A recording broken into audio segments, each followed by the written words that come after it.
Go stand with the other wives, Amanda, my husband Kyle whispered harshly, his breath hot against my ear as he practically pushed me toward the corner where corporate spouses clustered like forgotten ornaments. The board members are here tonight. This is serious business, not social hour. His voice carried that particular edge I'd learned to recognize over 5 years of marriage. Before we jump back in, tell us where you're tuning in from, and if this story touches you, make sure you're a subscriber, because tomorrow, I've saved something extra special for you. Tell us a duh. The one that meant I was about to become invisible for the remainder of the evening. I watched him stride back to his colleagues at Holloway Industries with renewed confidence, his shoulders squaring as he prepared to network his way toward the promotion that had consumed his thoughts for months. 20 minutes later, I stood alone in my red designer dress, holding a crystal glass of champagne that had long since gone flat, watching Kyle pitch outdated logistics solutions to a man who'd been using my revolutionary technology for 3 years. 3 hours after that, Bradley Holloway himself stepped up to the microphone with what he called a surprise announcement that would reshape the future of our industry. My pulse quickened as I moved from the wives' corner to the back of the ballroom, positioning myself where I could see Kyle's face clearly. Please welcome our new Chief Executive Officer of Global Commerce International's Innovation Division, Bradley announced, his voice carrying across the stunned silence, Amanda Reynolds. I raised my champagne glass toward Kyle's table as every head in the room turned toward me, including my husband's horrified stare. Actually, I said, my voice carrying clearly in the crystal silence, you can call me Mrs. Reynolds Sampson. Though after tonight, just Reynolds will do fine. The sound of Kyle's chair scraping against marble as he shot to his feet echoed through the ballroom like a gunshot. Sometimes the sweetest Christmas gift is watching someone realize they've been sleeping next to their new boss for 5 years while treating her like the hired help. The story really began 6 hours earlier, in the master bedroom of our pristine suburban home in Edina, Minnesota, where I stood before a full-length mirror applying the final touches to makeup that had taken 45 minutes to perfect. The reflection staring back at me was exactly what Kyle expected for tonight's event. Elegant but not ostentatious, beautiful but not attention-grabbing. Sophisticated enough to belong at the most important corporate gathering of the year, but not so striking that I might overshadow his networking efforts. The red dress had cost $3,000, money I'd earned from a consulting contract Kyle knew nothing about, though he'd complimented the purchase when I'd claimed to have found it on sale downtown. The irony of lying about affording luxury with money from work he dismissed as inconsequential wasn't lost on me. Nothing about my life seemed lost on me anymore, which was perhaps the most painful realization of all. Amanda, are you almost ready? Kyle's voice drifted up from the foyer, where I knew he was adjusting his bow tie for the dozenth time while reviewing the mental notes he'd prepared for tonight's strategic conversations.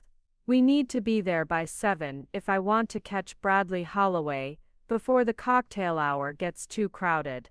2 minutes, I called back, though I'd been ready for 10. The extra time had been spent studying my reflection, trying to reconcile the woman in the mirror with the one I'd become over the past 5 years of marriage. Somewhere along the way, I'd learned to make myself smaller, quieter, more convenient. Tonight felt different, though I couldn't quite articulate why. Kyle appeared in the doorway, impeccable in his black tuxedo, his dark hair perfectly styled despite the nervous energy that had kept him fidgeting all day. At 34, he was undeniably handsome in that clean-cut corporate way that photographs well at company events.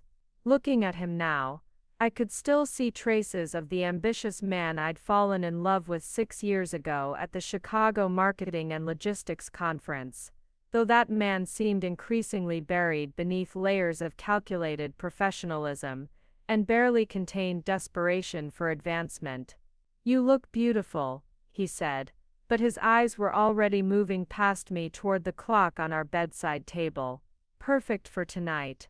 Bradley's wife will be there along with several other board members' spouses. It's important that you make a good impression. I smoothed the silk of my dress, noting how he'd phrased it.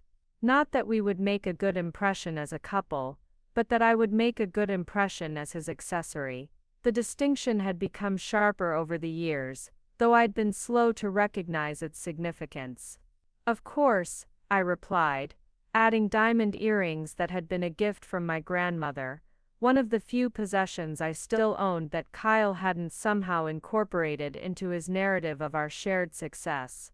I know how important tonight is for you. For us, he corrected automatically, though without much conviction. Kyle had developed the habit of including me in his ambitions as an afterthought, the way someone might mention bringing an umbrella when discussing weekend plans.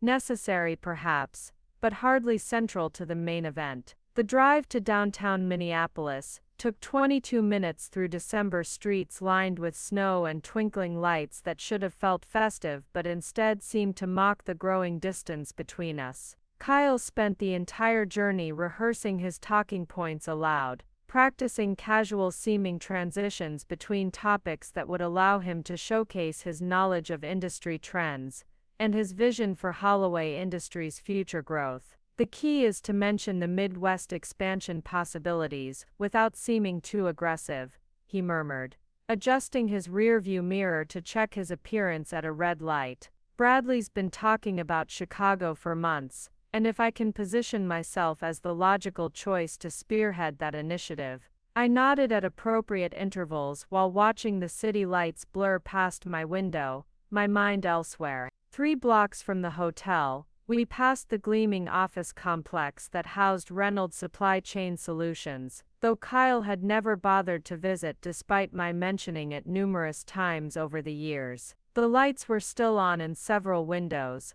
my team working late to finalize the quarterly reports that would show record-breaking performance for the 3rd consecutive period. Kyle had no idea that the consulting work he dismissed as Amanda's little projects had evolved into a 47-person company generating 8-figure annual revenue. He'd never asked for specifics about my work beyond polite inquiries that expected equally polite, vague responses. When colleagues or friends showed genuine interest in my business, Kyle had perfected the art of the subtle redirect, steering conversations back toward topics where he could contribute meaningfully. "You seem quiet tonight," he observed, as we pulled into the Grand Marriott's valet parking area. "Everything all right?" "Just thinking about the evening ahead," I replied truthfully, though not in the way he interpreted. The hotel's lobby was already buzzing with early arrivals when we entered. The marble floors clicking under the heels of women in evening gowns, while men in tuxedos clustered around the bar, their voices carrying the particular energy of corporate networking events. Kyle's demeanor shifted the moment we crossed the threshold, his spine straightening, and his smile becoming more practiced as he scanned the crowd for familiar faces and strategic opportunities.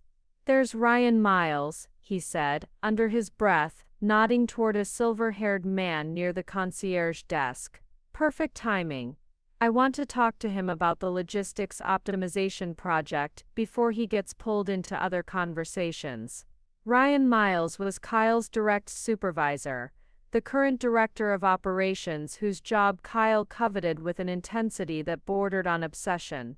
I'd met Ryan and his wife Sharon numerous times at company events, where they'd always been gracious and surprisingly interested in my work, more interested, in fact, than my own husband typically showed.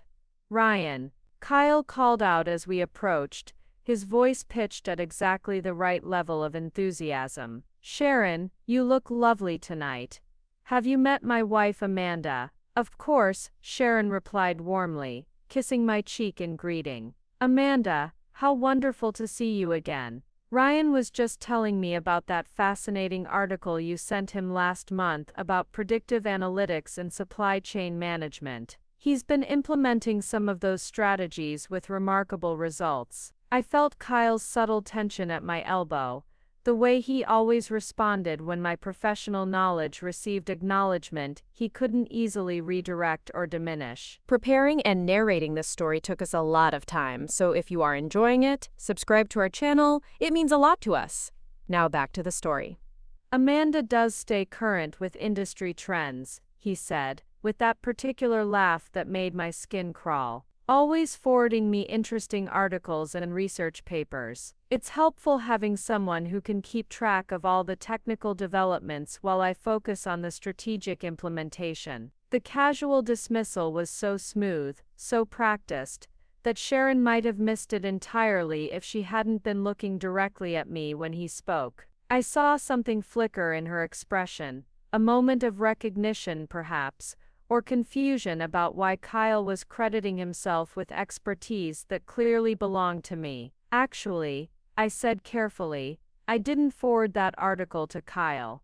I wrote it. It was published in the Journal of Modern Logistics last quarter. The silence that followed lasted perhaps 3 seconds, but it felt eternal. Ryan's eyebrows rose slightly, Sharon's smile became more fixed, and Kyle's jaw tightened in a way I'd learned to recognize as barely controlled annoyance. Amanda's very modest about her writing, Kyle said quickly, his hand finding my lower back in what appeared to be an affectionate gesture but felt more like a warning. She doesn't like to make a big deal about her little publications. Little publications. The phrase hit me like a physical blow, not because it was particularly cruel by Kyle's standards, but because it was so perfectly representative of how he'd systematically minimized my achievements over the years. The Journal of Modern Logistics was the most prestigious publication in our industry, and the article he'd just dismissed had been cited in dozens of subsequent papers,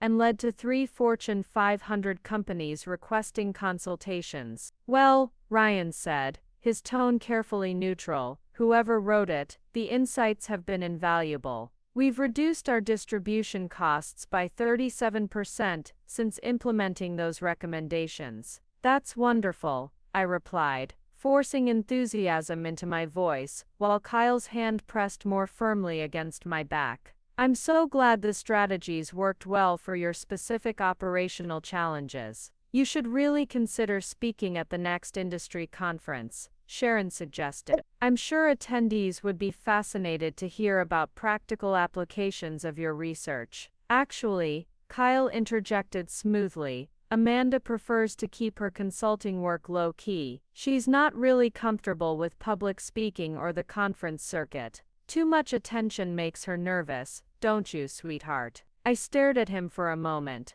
This man who had never asked whether I enjoyed public speaking, who had no idea that I'd delivered keynote addresses at conferences he'd never heard of, who was now confidently describing my comfort level with activities I'd been successfully engaging in for years. Something like that, I murmured, my voice barely audible above the growing din of the cocktail hour that was beginning to swell around us. The conversation with Ryan and Sharon Miles proved to be a perfect microcosm of the evening ahead. As more colleagues and industry contacts approached our small group, I watched Kyle execute a masterclass in subtle professional erasure. Each time someone showed interest in my work, he found a way to redirect the conversation while simultaneously claiming credit for achievements that were entirely mine. When Marcus Holloway, Bradley's nephew who ran the European operations, joined our circle and mentioned hearing impressive things about predictive analytics implementations at several major retailers, Kyle smoothly inserted himself into the conversation. It's fascinating work, he said with the authority of someone who had spent years studying the field. The key is understanding that traditional forecasting models simply can't capture the complexity of modern consumer behavior patterns. I stood silently beside him, watching him paraphrase concepts I'd developed and published, listening to him explain my own theories with the confidence of someone who believed he understood them better than their creator. Marcus nodded along, clearly impressed by Kyle's apparent expertise, while I sipped champagne and wondered how long I'd been complicit in my own professional disappearance. The real breakthrough, Kyle continued, warming to his theme, comes when you integrate social media sentiment analysis with traditional sales data. Most companies are still thinking in silos, but the future belongs to those who can synthesize multiple data streams into actionable insights. Sharon Miles caught my eye over her wine glass. Her expression unreadable but somehow knowing. She'd been married to a corporate executive for 25 years. Perhaps she recognized the dynamics at play more clearly than I'd given her credit for. That's exactly what Amanda wrote about in her article, Sharon said quietly, her words cutting through Kyle's monologue like a blade. The integration of disparate data sources to create more accurate demand forecasting models. Kyle's stride faltered for just a moment before he recovered. Absolutely. Amanda's always been good at synthesizing research from multiple sources. It's helpful having someone who can keep track of all the academic literature while I focus on practical implementation strategies. The dismissal was so casual, so complete, that I felt something shift inside me. Not anger, exactly, but a crystalline clarity about what I was watching happen. Kyle wasn't just taking credit for my work. He was rewriting the fundamental nature of our professional relationship, casting me as a research assistant to his visionary leadership. Marcus Holloway's phone buzzed, and he glanced at it apologetically. I'm sorry, I need to take this. But Kyle, I'd love to continue this conversation later. We're always looking for innovative approaches to optimize our distribution networks. As Marcus stepped away to answer his call, Kyle turned to me with obvious "That went perfectly," he said, under his breath. Did you see how interested he was? If I can get him to champion my ideas with Bradley. Your ideas? The words escaped before I could stop them. Kyle frowned, his good mood evaporating. What's that supposed to mean? Nothing, I said quickly, recognizing the warning signs of a public argument that would only make the evening more uncomfortable for everyone involved. I'm just going to step away for a moment, get some air. I excused myself from the group and made my way toward the hotel's mezzanine level, where floor-to-ceiling windows offered a view of the Minneapolis skyline. The city spread out below me in a grid of lights, each one representing someone's ambitions, someone's dreams, someone's carefully constructed life. Somewhere out there, my own company was operating under my maiden name, building innovations that were reshaping an entire industry, while I stood in a hotel ballroom, pretending to be nothing more than a corporate wife with expensive taste in evening wear. Rough evening, a voice asked behind me. I turned to find Dr. Patricia Webb, whom I recognized from industry publications though we'd never met in person. Patricia was a legend in logistics technology, someone whose research had influenced my own work in significant ways. She was perhaps 60, with silver hair pulled back in an elegant chignon, and the kind of confidence that came from decades of being the smartest person in most rooms. Dr. Webb, I said, genuinely surprised. I didn't realize you'd be here tonight. Patricia, please. And yes, Bradley and I go way back. I consulted for Holloway Industries during their expansion into European markets. She moved to stand beside me at the window, her champagne glass catching the light from the chandeliers behind us. I couldn't help but overhear part of your husband's conversation downstairs. Interesting theories about predictive analytics integration. Yes, he's very passionate about the subject. Patricia's smile was knowing. I'm sure he is, though I have to say, those concepts sounded remarkably similar to some groundbreaking work being done by Amanda Reynolds at Reynolds Supply Chain Solutions. Have you heard of her? My heart stopped for a moment, then began beating so fast I worried it might be audible. I'm familiar with her work. Brilliant woman, revolutionary thinking about demand forecasting and supply chain optimization. Her case study on the Henderson retail turnaround was absolutely masterful. Patricia paused, studying my face with the careful attention of someone who was used to reading people. You know, you have the same thoughtful way of speaking about logistics challenges that I've noticed in her presentations. Very analytical, very precise. I felt my carefully constructed facade beginning to crack. Here was someone who actually understood the work I'd been doing, who recognized its significance, who was treating me with the kind of professional respect I'd forgotten existed. "Thank you," I said quietly. "That's very kind of you to say." Kind has nothing to do with it. I'm simply recognizing expertise when I see it.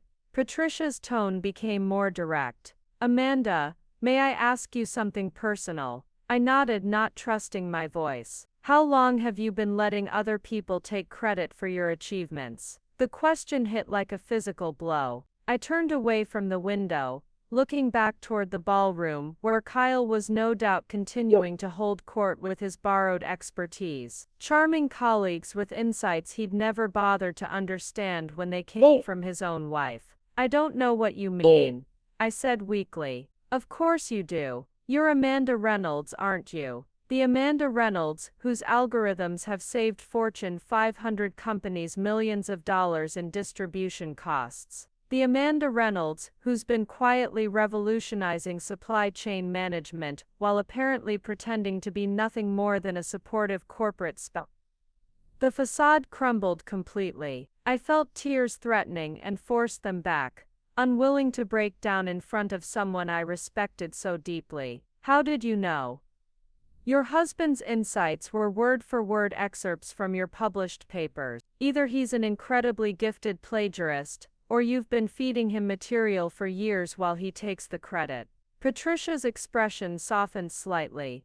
"The question is why?" I looked back toward the ballroom, where Kyle was now deep in conversation with another group of executives, his hands moving animatedly as he no doubt shared more of my theories as his own discoveries. "I honestly don't know anymore," I admitted. "It started so gradually that I didn't notice it happening. One day I was his equal partner, the next I was his research assistant, and somewhere along the way I became invisible entirely." "Well," Patricia said, raising her champagne glass, "tonight seems like as good a night as any to become visible again." Patricia's words followed me back down to the ballroom, where the cocktail hour was reaching its crescendo of forced networking and strategic positioning. I found Kyle exactly where I'd expected, surrounded by a larger group now, holding court near the bar, while gesticulating with the confidence of someone who believed his own performance. "Amanda!" Sharon Miles waved me over to a cluster of women who had gravitated toward the far corner of the room, away from the intense business discussions that dominated the center of the space. "Come meet everyone. We were just talking about how challenging it can be to maintain our own interests while supporting our husbands' careers." The Wives' Corner, as I'd mentally dubbed it over the years, was both a refuge and a prison. Here, accomplished women who had subordinated their ambitions to their husbands' careers made polite conversation about safe topics, while the real business of the evening happened elsewhere. I recognized most of the faces. Miranda Reynolds, the CEO's daughter-in-law who had given up her law practice when her first child was born. Esther Martinez, a former financial analyst who now organized charity events. Sandra Holloway, an architect who hadn't designed a building in 8 years. "Amanda was just telling us about her consulting work," Sharon said, as I joined the circle. "Though I suspect she's being modest about the scope of what she does." "Oh, you work?" asked Miranda with genuine interest. "That's wonderful. So few of us manage to keep our careers going after marriage." "What kind of consulting?" Before I could answer, Sandra laughed. "Let me guess, something that allows you to work from home and set your own schedule. We've all been there. The compromise careers that let us pretend we're still professional women while actually being available whenever our husbands need us. The casual dismissal stung, partly because it wasn't entirely inaccurate. I had structured my business to accommodate Kyle's schedule, declining evening meetings and weekend conferences to avoid conflicts with his social obligations. But Sandra's assumption that this made my work less serious, less valuable, crystallized something I'd been avoiding acknowledging. Actually, I said carefully, I run a supply chain optimization company. We develop predictive analytics systems for retail and manufacturing clients. That sounds fascinating, Esther said politely, though her expression suggested she had no idea what half those words meant. Is it very technical? Somewhat.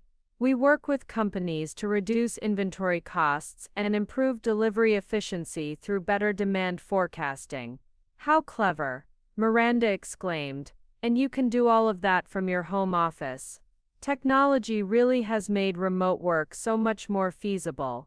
I started to explain that I actually had a downtown office with 47 employees, then stopped myself.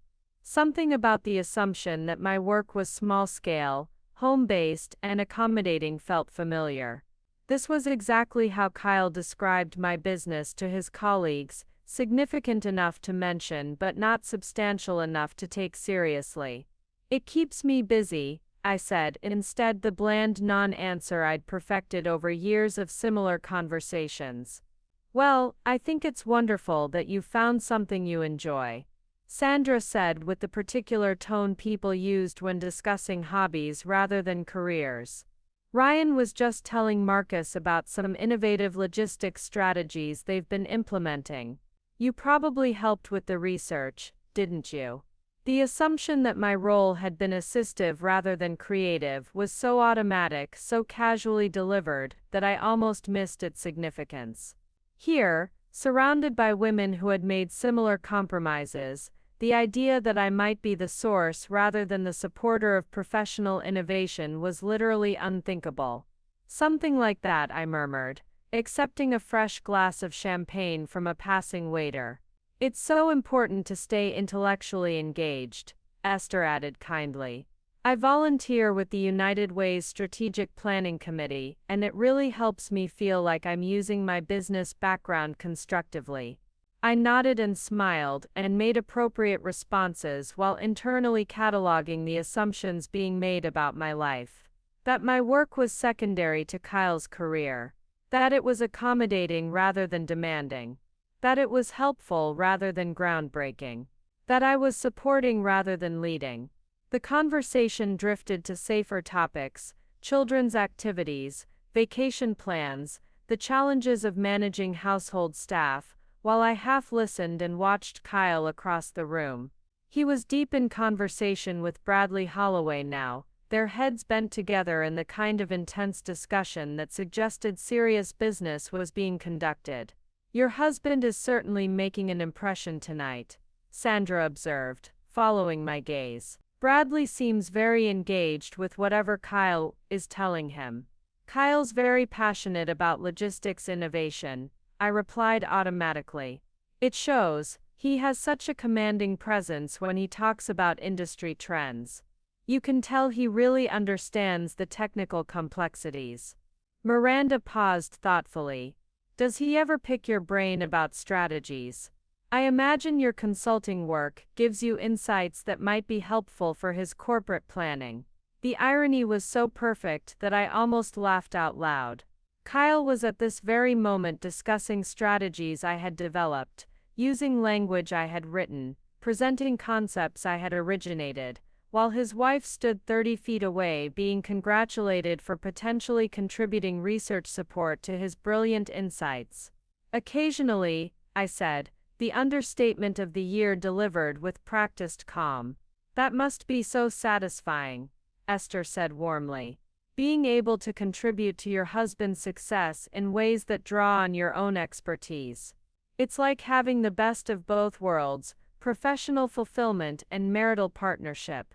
I stared at her, this kind woman who had genuinely meant her comment as an encouragement, and realized she was describing my life exactly as Kyle saw it.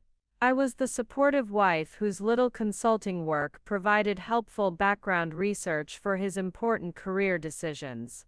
My professional achievements were valuable primarily insofar as they served his ambitions. "Excuse me," I said abruptly, setting down my champagne glass. "I need to step outside for a moment." I made my way through the crowded ballroom toward the terrace doors, needing air and space to process what I'd been hearing, not just tonight, but for years. The December air was sharp against my exposed shoulders, but the cold felt cleansing after the suffocating warmth of polite assumptions and careful dismissals. The terrace overlooked the hotel's garden, now dormant under a light coating of snow. In the distance, the lights of downtown Minneapolis twinkled like earthbound stars, and I found myself thinking about the building where my real life existed. The office where my employees were working late to prepare for tomorrow's client presentations. The conference room where my innovations were being refined and implemented. The world where Amanda Reynolds was recognized as a leader rather than dismissed as a helpful hobbyist. Second thoughts about the evening. A voice asked behind me. I turned to find Patricia Webb, wrapped in an elegant wool coat, joining me on the terrace. "Just needed some air," I replied. I imagined so. That conversation looked illuminating. I studied her face, trying to determine how much she'd overheard. "What do you mean?" "Oh, my dear," Patricia said gently, "I've been watching this industry for 40 years. I know professional erasure when I see it. The question is, what are you going to do about it?" Before I could answer, the terrace doors opened and Kyle appeared, scanning the area until he spotted me. "There you are," he said, slightly out of breath. "I've been looking everywhere. Bradley wants to meet you." Kyle's announcement created an instant shift in the dynamic on the terrace. Patricia Webb's knowing smile became more pronounced, while Kyle seemed oblivious to anything beyond his own excitement about the opportunity to introduce his wife to the CEO of Holloway Industries. "Mr. Holloway wants to meet me?"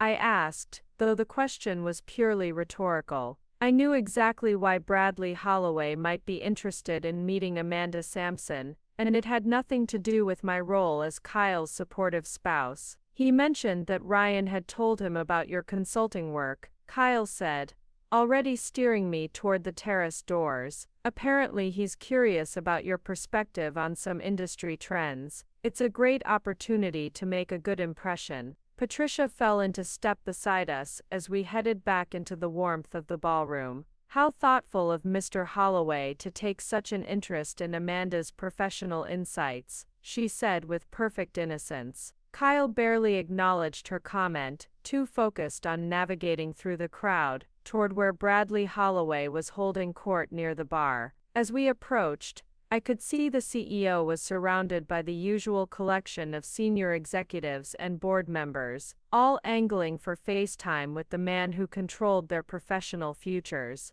Bradley spotted our approach and excused himself from his current conversation, extending his hand toward me with the kind of warm smile that suggested this introduction was anything but casual. "Mrs. Sampson," he said, "Kyle has been telling me fascinating things about your consulting work. I understand you specialize in supply chain optimization."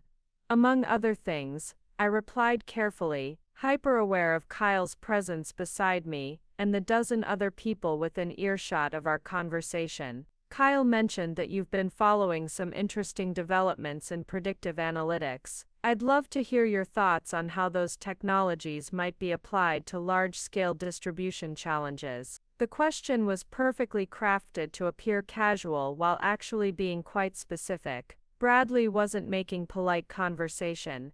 He was testing my knowledge in ways that would quickly reveal whether Kyle's claims about my expertise were accurate. "Well," I began, choosing my words carefully, "the real potential lies in integrating multiple data streams to create more sophisticated forecasting models. Traditional approaches focus primarily on historical sales data, but modern consumers behave in ways that purely historical analysis can't predict. Kyle nodded enthusiastically, beside me, clearly pleased that I was confirming his earlier assertions about my capabilities. What he didn't realize was that Bradley's follow-up questions were becoming increasingly technical, moving far beyond anything Kyle could have explained himself. "That's interesting," Bradley said. "How do you account for seasonal variations when you're working with integrated datasets? I imagine the weighting algorithms become quite complex." "They do," I agreed, warming to the subject, despite the surreal nature of discussing my own published research while pretending it was casual insight. "The key is developing dynamic weighting systems that can adjust in real time based on emerging patterns. You can't rely on static seasonal adjustments when consumer behavior is being influenced by social media trends, economic fluctuations, and supply chain disruptions that change weekly." Bradley's expression sharpened with genuine interest. "Have you had success implementing those kinds of dynamic systems in real-world applications?" Before I could answer, Kyle jumped into the conversation. "Amanda's been following some fascinating case studies in this area. The theoretical applications are really quite promising." I felt a familiar stab of frustration at Kyle's intervention, particularly his reduction of my actual implementations to theoretical applications and case studies I'd been following. But Bradley's next question cut through Kyle's attempted redirect with surgical precision. "Mrs. Sampson, I'm curious about your thoughts on the Henderson retail case specifically. Their turnaround has been the talk of the industry, and from what I understand, their success was largely due to revolutionary demand forecasting implementations. Have you studied their approach?" The question hung in the air like a challenge. Henderson Retail wasn't just a case study I'd followed. It was the case study that had established my reputation in the industry. The project that had demonstrated the practical applications of my theoretical framework and led to a waiting list of Fortune 500 companies seeking similar transformations. Kyle looked confused, clearly unfamiliar with the Henderson retail situation, despite his confident assertions about my expertise in the field. I could see him trying to formulate a response that would maintain his position as the primary source of insight, while acknowledging my supporting role. "Actually," I said quietly, before Kyle could speak, "I was the lead consultant on the Henderson project." The silence that followed was profound. Kyle's face went through several expressions in rapid succession: confusion, recognition, shock, and something approaching horror, as the implications began to sink in. Bradley's smile became genuinely pleased. "I thought so. The implementation was far too sophisticated to be anything other than original work. Your paper on integrated demand forecasting was brilliant. I've been hoping to meet you for months." "Paper?" Kyle's voice was barely above a whisper. "Amanda's case study on the Henderson transformation," Bradley explained, clearly enjoying Kyle's obvious discomfort. "It was published in the Journal of Modern Logistics last quarter, required reading for anyone serious about next-generation supply chain management." I watched Kyle's face as the pieces fell into place. The article Ryan Miles had mentioned earlier, the insights he'd been confidently presenting as his own understanding, the expertise he'd been casually dismissing as my little publications while simultaneously using it to advance his own career. "You never mentioned you published a paper," Kyle said weakly. "You never asked," I replied simply. Bradley looked between us with growing understanding of the dynamic he'd stumbled into. "Kyle, you didn't know your wife authored one of the most influential logistics papers of the year." Kyle began, then stopped, clearly unable to formulate an explanation that wouldn't make him look either dishonest or utterly oblivious to his wife's professional achievements. "Perhaps we should discuss this further," Bradley said diplomatically. "Amanda, I'd be very interested in hearing about your current projects." I understand Reynolds Supply Chain Solutions has been developing some groundbreaking applications. The mention of my company name was like dropping a bomb into the conversation. Kyle's eyes widened as he finally began to understand the scope of what he'd been missing, while several other executives who had been half listening suddenly focused their attention entirely on our small group. Reynolds Supply Chain Solutions? Asked Marcus Holloway, who had appeared at his uncle's elbow. The company that revolutionized the Morrison Industries distribution network. Amanda, you're the Amanda Reynolds? Kyle looked like he might faint. The Amanda Reynolds, he repeated, his voice hollow. Oh my, Patricia Webb said, appearing beside us with perfect timing. It seems the cat's out of the bag. And for the first time in 5 years of marriage, I found myself in a conversation where my professional identity wasn't being filtered through Kyle's interpretation or diminished by his assumptions. The feeling was both exhilarating and terrifying, like stepping into sunlight after years in a dimly lit room.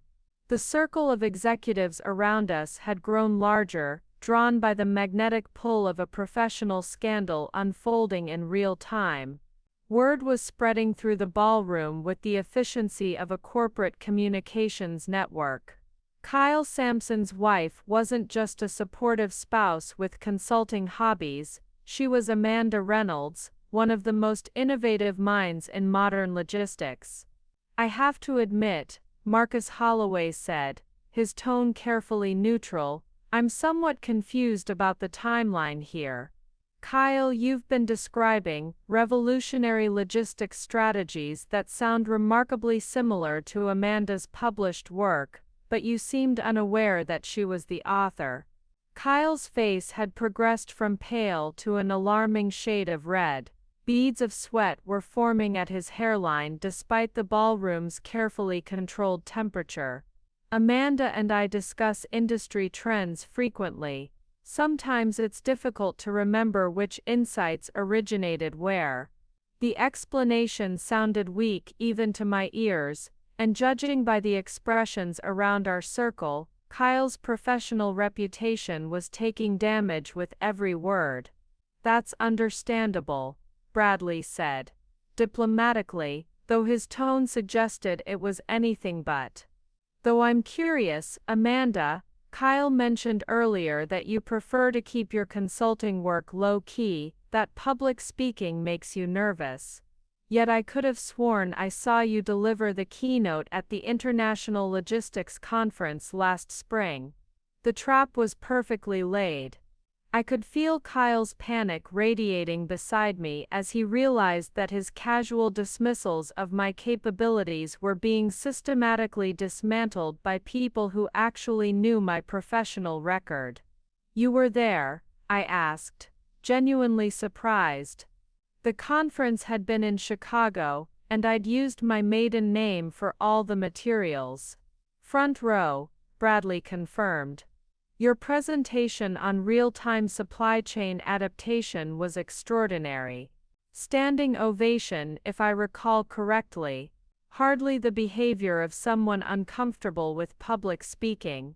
Ryan Miles, who had been listening with growing fascination, cleared his throat. Amanda, forgive me for asking, but how large is Reynolds Supply Chain Solutions? I mean in terms of employees and revenue. The question hung in the air like a challenge. I could feel Kyle's desperate hope that my answer would somehow minimize the scope of what he'd been missing, that I might describe a small operation that wouldn't completely overshadow his middle management career. We currently employ 47 people, I said quietly.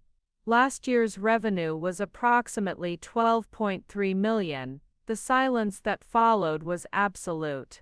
Kyle actually staggered slightly, reaching out to steady himself against a nearby table. $12.3 million was more than Holloway Industries' entire logistics department generated annually. 47 employees, Kyle repeated, his voice barely audible. You employ 47 people. That's quite impressive, Patricia Webb said warmly. And I understand Global Commerce International has been courting you for an acquisition. The question was delivered with the casual precision of someone who knew exactly what bomb she was dropping. Kyle's head snapped toward me, his eyes wide with a mixture of shock and dawning horror. How did you? I began, then stopped. Patricia's smile told me everything I needed to know about who she really was and why she'd been so interested in my professional situation. Patricia Webb, Bradley said suddenly, his voice filled with recognition. You're Patricia Webb from GCI's Strategic Acquisitions team. Guilty as charged, Patricia replied cheerfully, though I prefer to think of myself as someone who recognizes exceptional talent when I see it. Kyle looked like he was going to be sick. Global Commerce International wants to acquire your company. Wanted, I corrected softly. The deal was finalized 6 weeks ago. The words seemed to hit Kyle like physical blows. He actually took a step backward, his face cycling through expressions of disbelief, recognition, and something approaching despair. 6 weeks ago, he repeated. 6 weeks ago you sold your company to Global Commerce International, and you never mentioned it. You never asked about my work, Kyle. You never showed any interest in the details of what I was building. When people at events like this would try to engage me in professional conversations, you would redirect them or speak for me. You made it very clear that my little consulting projects weren't worth serious discussion. Marcus Holloway was studying Kyle with the expression of someone watching a colleague's career implode in real time. Kyle, I have to ask, when you were describing those innovative logistics strategies earlier, were you actually describing Amanda's work? Kyle's mouth opened and closed several times without producing sound. The truth was written across his face in stark detail. He had been confidently presenting his wife's revolutionary theories as his own insights, never imagining that his audience might recognize their actual source. I think, Bradley said carefully, this might be an appropriate time for Amanda and me to have a more detailed conversation about her future plans. Kyle, perhaps you'd like to take a moment to process this evening's revelations. Kyle nodded mutely, looking like a man who had just watched his entire professional identity crumble in the space of a 15-minute conversation. As he walked away from our group, his steps unsteady and his shoulders slumped, I felt a complex mixture of satisfaction and pity. For 5 years, I had allowed myself to be diminished, dismissed, and professionally erased. Tonight, the truth had finally emerged, and the man who had spent years treating me like an intellectual accessory was discovering the true cost of his assumptions. Now then, Patricia said briskly, shall we discuss your new role as CEO of GCI's Innovation Division? The words hung in the air like a detonation. Around our circle, I watched faces change as the implications sank in. Bradley Holloway's expression shifted from polite interest to genuine surprise, while Marcus looked like he was rapidly recalculating everything he thought he knew about the evening's dynamics. CEO, Bradley repeated slowly. Amanda, you're going to be running GCI's new innovation division. Starting January 15th, Patricia confirmed before I could respond. We've been in negotiations for months. Amanda's appointment will be announced publicly next week, along with the acquisition details. I found myself in the surreal position of having my professional future discussed around me while I stood in a red evening gown, still holding a crystal champagne flute, at my husband's company Christmas party. The irony was so sharp it was almost painful. Well, Marcus said after a moment, that certainly explains Kyle's confidence about logistics innovation strategies. He must have been getting insider information about next-generation approaches. Not exactly, I said quietly. The moment had come to set the record straight completely, not just about my identity but about the full scope of what Kyle had been missing. Kyle didn't know about the GCI position. He doesn't know about most aspects of my work. Bradley's eyebrows rose. He doesn't know his wife is about to become one of the most powerful executives in the logistics industry. Kyle and I have had different perspectives on the importance of my career. I chose my words carefully, aware that this conversation would be repeated throughout their professional networks. He's been very focused on his own advancement opportunities. Patricia's smile was knowing. Perhaps we should explain to Mr. Holloway exactly what Kyle has been missing. Over the next few minutes, Patricia and I outlined the true scope of Reynolds Supply Chain Solutions, the Fortune 500 client base, the revolutionary algorithms that had transformed inventory management for dozens of major retailers, the patents that were reshaping how companies approached demand forecasting, the academic papers that had become required reading in business schools. With each revelation, Bradley's expression became more incredulous. Amanda, your Henderson retail case study is being taught at Wharton. Your predictive analytics framework is being implemented by 3 of our biggest competitors. How is it possible that Kyle didn't know about any of this? Because, I said, the words coming easier now, Kyle made it very clear early in our marriage that my work was secondary to his career ambitions. When clients called, he assumed they were small local businesses. When I traveled for conferences, he thought I was attending workshops. When industry publications contacted me, he barely listened when I mentioned it. But the revenue alone, Marcus protested. $12.3 million isn't something you can hide. I wasn't hiding it, I replied. Kyle never asked about the financial details of my consulting work. When he noticed that I was spending more freely, I told him I'd landed some good contracts. He never pushed for specifics because he assumed the amounts weren't significant enough to matter. Bradley shook his head in disbelief. So Kyle has been unknowingly married to one of the most successful logistics consultants in the country while treating her like a supportive hobbyist. That's an accurate summary, Patricia confirmed. Which brings us to tonight's rather dramatic revelation.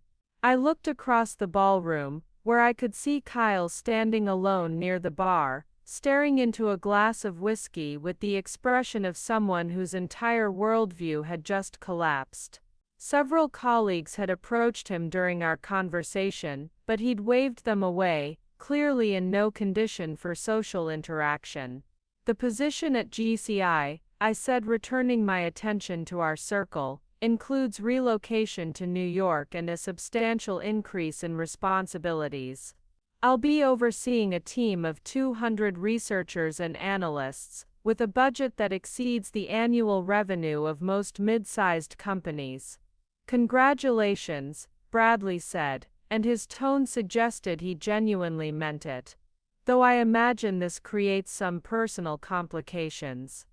Some, I agreed, the understatement of the year. Patricia glanced at her watch. Amanda, if you're comfortable with the idea, I think this might be an appropriate time for the public announcement. The evening is reaching that point where people are ready for a keynote moment, and frankly, I think your husband has had enough private revelation for one night. The suggestion sent a chill down my spine. A public announcement would make everything official, irreversible. There would be no more hiding behind Kyle's assumptions, no more pretending to be the supportive spouse whose work was merely supplementary to his career. Are you sure you're ready for this? Bradley asked gently. Once it's public, there's no going back to the way things were. I looked around the ballroom, at the wives clustered in their corner, making polite conversation about safe topics, at the executives networking with desperate intensity, at Kyle standing alone at the bar, confronting the ruins of everything he thought he knew about his life. "I've been ready for years," I said finally. "I just didn't realize it until tonight." Patricia nodded approvingly. "Then let's make this official. Bradley, would you mind introducing Amanda to the room? I think it's time everyone learned who they've been overlooking." As Bradley moved toward the small stage at the front of the ballroom, I felt a profound shift in my sense of self. The woman who had arrived at this party as Kyle's decorative accessory was about to be revealed as one of the most powerful figures in their industry. The careful facade I'd maintained for 5 years was about to crumble completely, and for the first time in longer than I could remember, that felt like freedom rather than exposure. The ballroom gradually quieted as Bradley Holloway stepped up to the microphone, the crystal chandeliers casting dramatic shadows across his distinguished features. Conversations died away in ripples, starting near the stage and spreading outward until 300 guests stood in expectant silence. I remained near the back of the room, positioned where I could observe the crowd's reactions while staying close to the exit if I needed to escape quickly. Patricia stood beside me, her expression radiating quiet satisfaction, while Marcus had moved closer to the stage to get a better view of the proceedings. Kyle was still at the bar, but I could see him straightening slightly as his boss took the microphone. Despite everything that had happened tonight, his corporate instincts were still intact. When the CEO spoke, you paid attention. "Ladies and gentlemen," Bradley began, his voice carrying easily through the sound system, "thank you all for joining us tonight. This annual celebration has always been special to me because it represents not just the end of another successful year, but the beginning of new possibilities." The opening was standard corporate rhetoric, but I could detect subtle tension in Bradley's tone that suggested he was about to deviate from the expected script. "This year has been particularly significant for Holloway Industries," he continued. "We've seen unprecedented growth, expanded our client base by 43%, and achieved efficiency improvements that have exceeded even our most optimistic projections." Murmurs of approval rippled through the audience. Kyle's posture improved further. This was the kind of company celebration that typically led to recognition and advancement opportunities. "Much of this success can be attributed to our partnerships with innovative companies that share our vision for the future of logistics," Bradley said, his eyes finding mine across the crowded room. "Tonight I'm pleased to share some exciting developments that will reshape not just our industry, but our understanding of what's possible when true innovation meets strategic implementation." The anticipation in the room was palpable now. This was clearly building toward something significant, though most of the audience had no idea what was coming. "Many of you have heard about the revolutionary changes happening in supply chain management," Bradley continued. "Predictive analytics, integrated demand forecasting, real-time optimization systems that are transforming how companies think about distribution and inventory management." I could see Kyle nodding along with the rest of the audience, probably congratulating himself on his earlier conversations about these exact topics.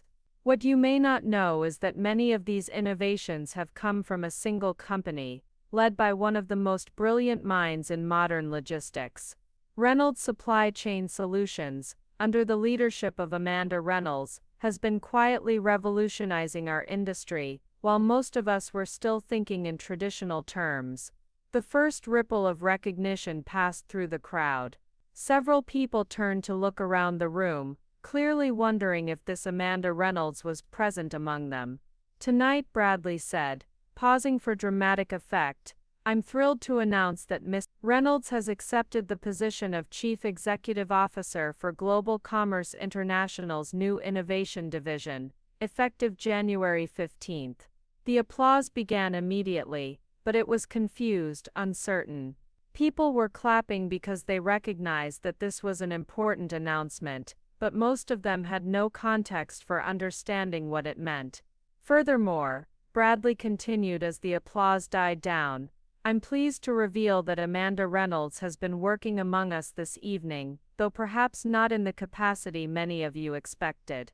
This time the silence was absolute. I could feel hundreds of pairs of eyes scanning the room, searching for someone they might have missed, someone who looked like a CEO designate, rather than a corporate spouse. Amanda Bradley called out, looking directly at me, would you please join me on stage? The moment stretched like eternity. Every head in the room turned toward the back corner where I stood, their expressions cycling through confusion, recognition, and dawning shock as they realized that the woman they'd been casually dismissing all evening was actually one of the most powerful people in their industry. I began walking toward the stage, my heels clicking against the marble floor in the profound silence. As I passed Kyle's position at the bar, I could see his face in my peripheral vision, white as paper, his mouth slightly open, his eyes tracking my movement with the expression of someone watching his entire world collapse in real time.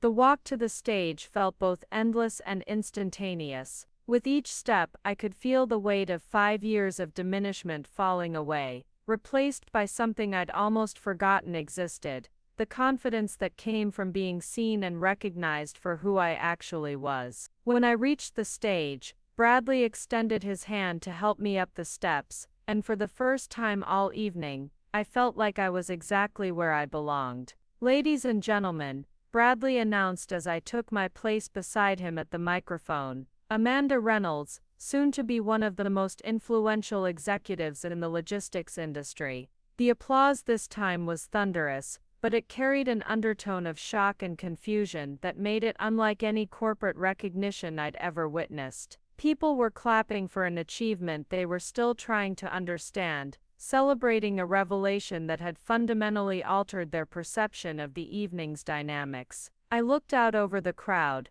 seeing familiar faces transformed by surprise and newfound respect. Sharon Miles was beaming with obvious delight. Miranda and the other wives from our earlier conversation looked stunned, but genuinely pleased. Ryan Miles appeared to be rapidly recalculating every interaction he'd had with Kyle's supportive wife over the past several years. And Kyle looked like a man who had just watched his carefully constructed professional identity crumble into dust. Thank you, I said into the microphone, my voice steady despite the magnitude of the moment. This is unexpected. A ripple of laughter passed through the audience at my understated response, breaking some of the tension that had built during Bradley's announcement. I adjusted the microphone slightly, taking a moment to scan the faces before me, faces that had viewed me one way all evening, and were now struggling to reconcile that perception with this new reality. When I arrived tonight, I began finding my rhythm as I had at countless conferences and board presentations. I came as Kyle Sampson's wife, planning to spend the evening making polite conversation about safe topics while my husband networked for his career advancement. Another murmur passed through the crowd. Several people glanced toward Kyle, who remained frozen at the bar like a statue of corporate mortification. What I didn't expect was to find myself in conversations where my professional achievements were being discussed as if they belonged to someone else. I continued, my tone remaining light despite the sharp edge of my words. It's fascinating to hear your own innovations explained back to you by people who have never asked about the details of your work. The ballroom had gone silent again, but this time it was the silence of people beginning to understand the scope of what they were witnessing. This wasn't just a career announcement, it was the public revelation of years of professional invisibility. 5 years ago, I founded Reynolds Supply Chain Solutions with a simple mission to revolutionize how companies understand and predict consumer demand. Tonight, I learned that my husband has been quite enthusiastically sharing my theories with his colleagues, though apparently without realizing where those insights originated. I could see Kyle's face clearly from the stage, and the expression of dawning horror was almost painful to witness. He was finally understanding not just what he'd lost, but how completely he'd misunderstood what he'd had. The Henderson retail transformation that's been cited as a game-changing case study. That was my team's work. The predictive analytics framework that's being taught at business schools across the country. Those are my algorithms.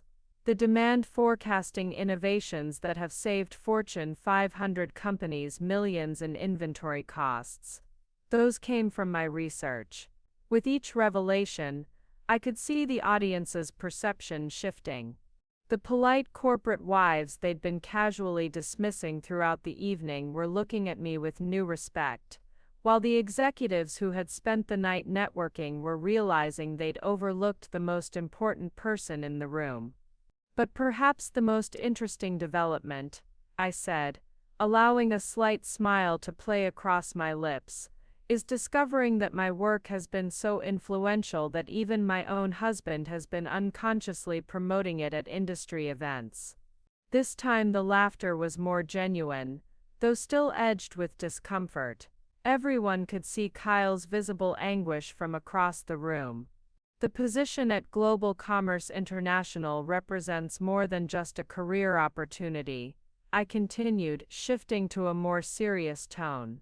It's a chance to implement innovation strategies on a scale that can transform entire industries. Starting in January, I'll be overseeing the development of next-generation logistics technologies that will reshape how companies approach supply chain management. But tonight has taught me something equally important about the power of visibility. For too long, I've allowed my achievements to be filtered through other people's interpretations. I've accommodated assumptions and accepted diminishment because it seemed easier than correcting misconceptions. I paused, letting my gaze sweep across the audience before settling on Kyle's stricken face. My husband spent this evening confidently presenting revolutionary logistics strategies to industry leaders, never realizing he was describing work created by the woman he dismissed as having little consulting projects. The irony is almost perfect. He was trying to impress people with expertise that literally slept beside him every night. The silence now was absolute. Everyone understood they were witnessing something unprecedented, a public accounting of professional erasure delivered with surgical precision.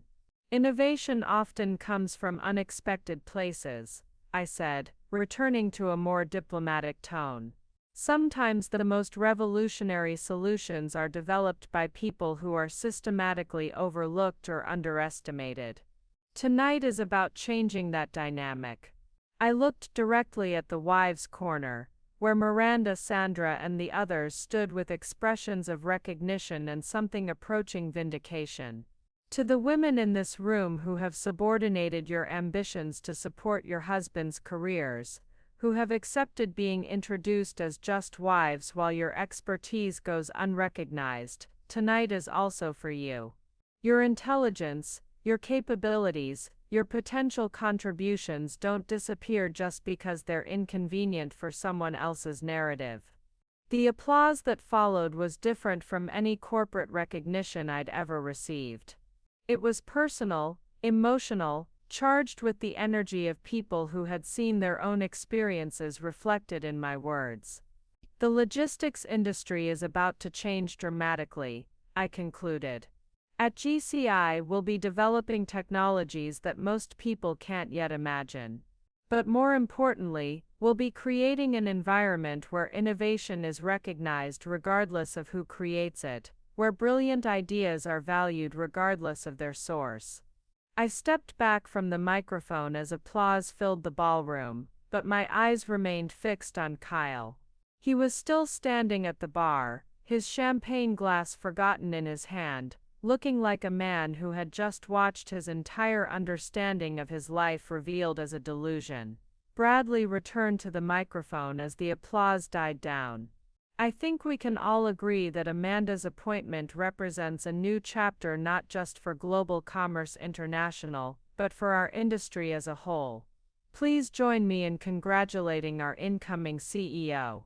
As the crowd surged forward to offer congratulations, I realized that the woman who had poured coffee while being called just a pretty face was finally completely gone forever.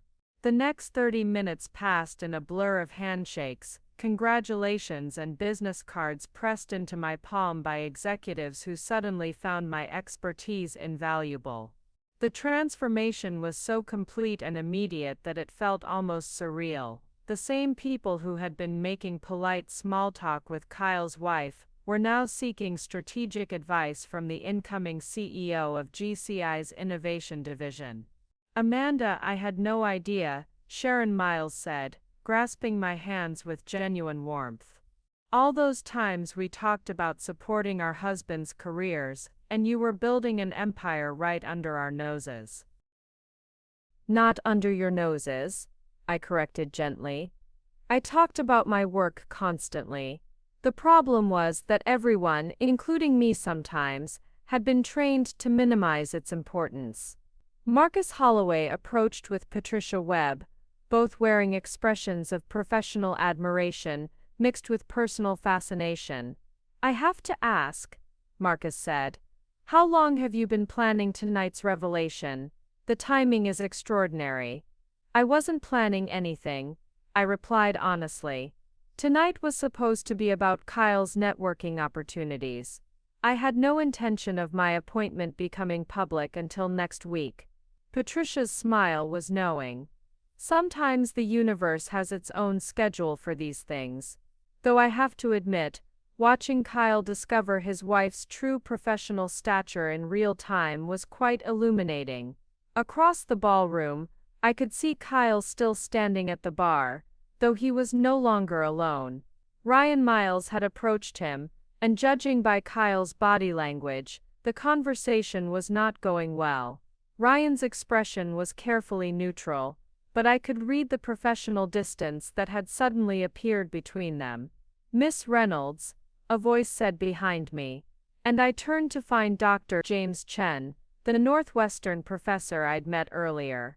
I wanted to thank you for tonight's presentation. My students are going to find your insights about professional visibility absolutely fascinating. Your students? I teach a course on leadership dynamics in corporate environments. Tonight has been a masterclass in how unconscious bias can blind us to expertise that's literally standing right in front of us. He paused thoughtfully. Would you consider guest lecturing when your schedule permits? I think our MBA students would benefit enormously from your perspective.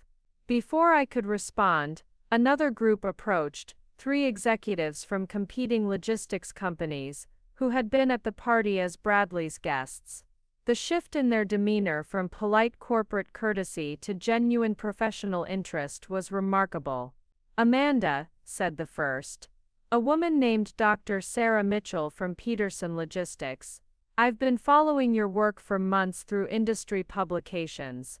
We've been hoping to schedule a consultation about predictive analytics implementation, though I suppose that's off the table now, added her colleague with a rueful smile, given that you'll be working with our biggest competitor. Actually, I said, an idea forming, one of my priorities at GCI will be establishing industry-wide standards for next-generation logistics technologies. Collaboration rather than exclusivity serves everyone's interests better. The conversation continued for several more minutes, covering technical details and strategic implications that would have been impossible an hour earlier when these same people viewed me as Kyle's supportive spouse rather than a peer in their industry.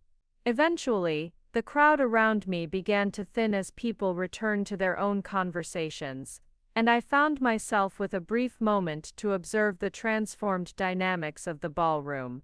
The wives' corner had essentially dissolved. Miranda was deep in conversation with 2 board members about her legal background, while Sandra was showing architectural sketches on her phone to an executive whose company was planning a new headquarters. But it was Kyle's situation that drew my attention most sharply. He remained at the bar, but the isolation was no longer voluntary. Several colleagues had approached him throughout the evening, but the conversations were brief and increasingly strained. Word was spreading through the professional network with the speed of corporate gossip. Kyle Sampson had spent years dismissing his wife's groundbreaking work while simultaneously claiming expertise in her innovations. "Rough night for your husband," Patricia observed, following my gaze. "Rough night for the man he's been pretending to be," I corrected. "The man he actually is might survive this, but his professional reputation is going to need significant rehabilitation." And personally, I considered the question while watching Kyle stare into his drink with the expression of someone contemplating the wreckage of everything he thought he knew about his life. Personally, we have some very difficult conversations ahead of us. Tonight has made it impossible to continue pretending that our marriage is based on mutual respect and understanding. Bradley Holloway approached, having finished his own round of post-announcement conversations. "Amanda, I hope you don't mind me saying this, but tonight has been extraordinary. I've been in corporate leadership for 30 years, and I've never seen anyone handle such a complex revelation with such grace and professionalism. Thank you, though I have to admit, there's something liberating about finally being able to discuss my work without having to downplay its significance." "I imagine so. And Kyle," he glanced toward the bar, "how is he processing tonight's developments?" "About as well as you'd expect from someone who just discovered that his entire professional identity was built on borrowed expertise he never bothered to understand." Bradley nodded thoughtfully. "The logistics industry is smaller than people realize. Word of tonight's events will spread quickly through professional networks. Kyle's going to need to decide whether he wants to rebuild his reputation based on his actual capabilities, or continue living in denial about what happened here. That's his choice to make," I replied. "I spent 5 years accommodating his assumptions and protecting his ego. I won't be doing that anymore." As if summoned by our conversation, Kyle finally left his position at the bar and began walking toward us. His stride was unsteady, whether from alcohol or emotional shock, and his face bore the expression of someone preparing for a conversation he desperately wanted to avoid. Kyle's approach created an invisible bubble of tension around our small group. Bradley and Patricia exchanged glances, both clearly recognizing that they were about to witness a very personal conversation played out in a very public space. Marcus had drifted away moments earlier, perhaps sensing the coming storm. "Amanda," Kyle said when he reached us, his voice hoarse and barely controlled. "We need to talk." "Of course," I replied calmly, "though I'm not sure what you'd like to discuss that hasn't already been covered this evening." Bradley cleared his throat diplomatically. "Perhaps we should give you some privacy." "No," Kyle interrupted, his voice louder than he'd intended. Several nearby conversations paused as heads turned in our direction. "No, I think everyone should hear this, since apparently my entire life has become public entertainment tonight." I studied his face, seeing desperation mixed with anger, and something that might have been betrayal. "Kyle, you're upset. Maybe we should continue this conversation at home." He laughed bitterly. "You mean the home you bought with money from a company I didn't know existed? The home where you've been living a completely separate life while letting me make a fool of myself?" Patricia stepped slightly closer, her expression alert. She'd spent decades in corporate acquisitions. She recognized the signs of a professional meltdown in progress. "I never let you do anything," I said quietly. "You made assumptions, Kyle. You decided that my work wasn't important enough to investigate. You dismissed my achievements without ever asking for details. Because you hid them from me." Kyle's voice was rising again, drawing more attention from around the ballroom. $12 million, Amanda. $12 million in revenue, and you never mentioned it. I mentioned my work constantly. You chose not to listen. You mentioned consulting projects, small contracts. You never said you were running a Fortune 500 company. I'm not running a Fortune 500 company, I corrected. I was running a successful consulting firm that happened to serve Fortune 500 clients. There's a difference. Bradley attempted another diplomatic intervention. Kyle, perhaps this conversation would be better suited to a more private setting. More private. Kyle turned on him with wild eyes. Like the private setting where you've apparently been planning my wife's career without mentioning it to me. How long have you known Bradley? How long have you all been laughing at the idiot husband who didn't know his wife was smarter than he was? The accusation hung in the air like a toxic cloud. Around us, conversations had stopped entirely as people realized they were witnessing something far more dramatic than typical corporate networking. No one has been laughing at you, I said firmly. But Kyle, you spent this entire evening presenting my work as your own insights. You confidently explained my theories to industry leaders while having no idea where those concepts originated. The irony was lost on you, but it wasn't lost on anyone else. Because you never told me they were your theories. I published them in academic journals. I presented them at conferences. I implemented them for clients whose success stories made industry news.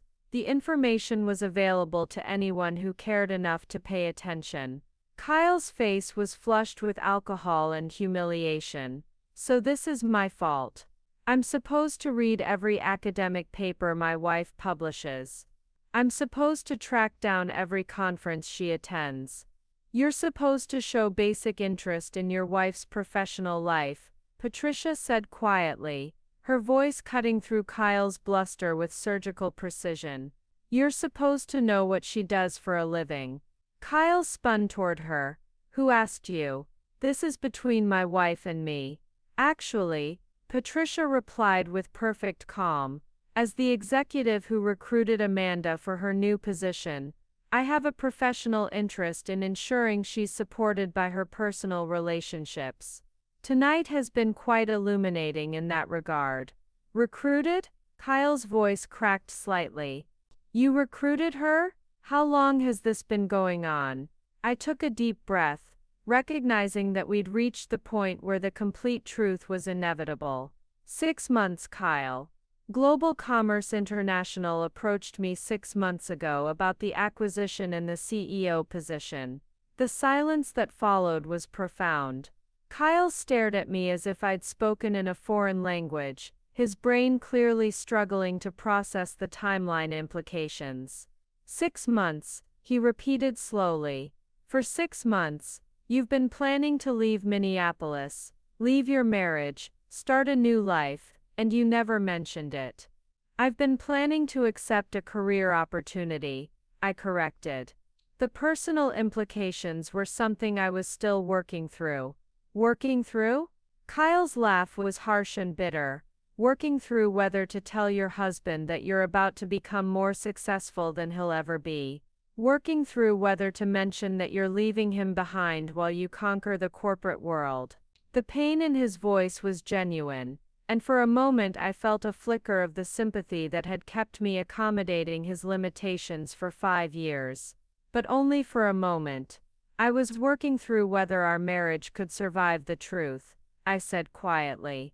Tonight answered that question. Kyle's face went pale. What's that supposed to mean? It means that this evening has made it clear that you can't handle being married to someone whose success overshadows yours. You can't accept being the supportive spouse instead of the star. And I can't continue making myself smaller so you can feel bigger. The words hung between us like a verdict, final and irreversible. Around us, the ballroom had gone completely silent, 300 people watching the public dissolution of a marriage that had been built on fundamentally false premises. Kyle's shoulders sagged as the implications hit him fully. So that's it? 5 years of marriage over. Just like that? Not just like that, Kyle. 5 years of watching you diminish my achievements.